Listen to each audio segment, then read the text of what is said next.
Don't forget to subscribe and leave a comment on this video saying I subscribed. Let's get into it.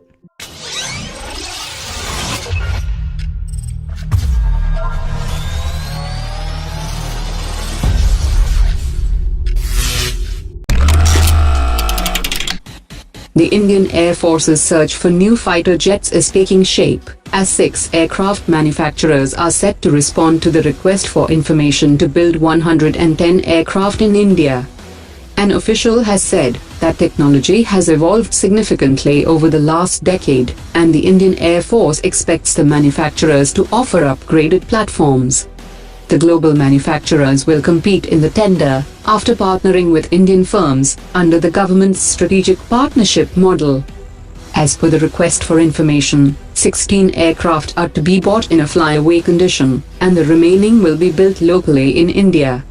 The Director General of the Center for Air Power Studies has said that it is important to ensure that the project is completed, as the numbers are crucial for the Indian Air Force. The Indian Air Force wants the project to be directly linked to the development of the MMRCA, India's indigenously developed fifth-generation stealth fighter. The manufacturer will have to commit to transfer of technology, both for the 110 fighter jets to be built in India, and also for the MMRCA. The Defence Ministry has set up an expert costing committee, after HAL quoted a price of 463 crore rupees per aircraft for the 83 Tejas Mark1A aircraft, which had already been cleared by the Indian Air Force.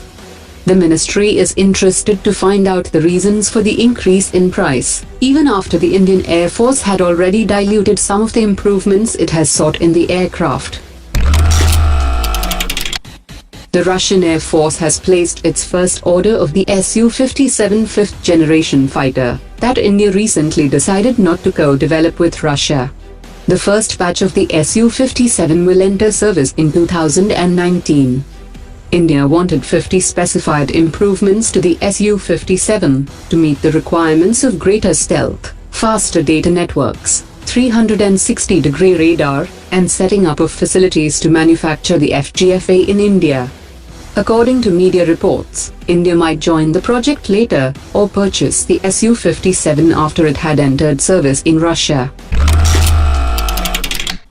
Israel's defense secretary has arrived in India on a 2-day visit, which could see the finalization of the spike deal with Israel.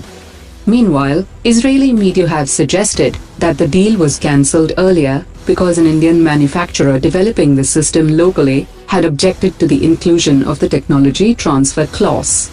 DRDO's explanation makes sense, because India is purchasing a smaller number of spike systems to serve as stopgap measure until it can make the system indigenously. As India and the US try to find new ways to revive the 2+2 dialogue that got delayed, defense deals worth billions are in the pipeline. 2 deals are currently at an advanced stage, which could see formal contract signing in the coming months. It includes a $4.7 billion transaction for C-17 transport aircraft, and the $2 billion deal for Predator drones. The purchase of 6 Apache helicopters worth an estimated $900 million for the Indian Army, and $2 billion contract for 24 naval helicopters for the Indian Navy, are also under discussion. The Indian Navy will start the trial for a newly developed airborne EW system aboard its Kamov Ka-31 early warning helicopter. It is seeking a manufacturer to perform platform modification and installation of the Sarong electronic support measures system, and the manufacturer should execute the contract within 18 weeks from the placement of order.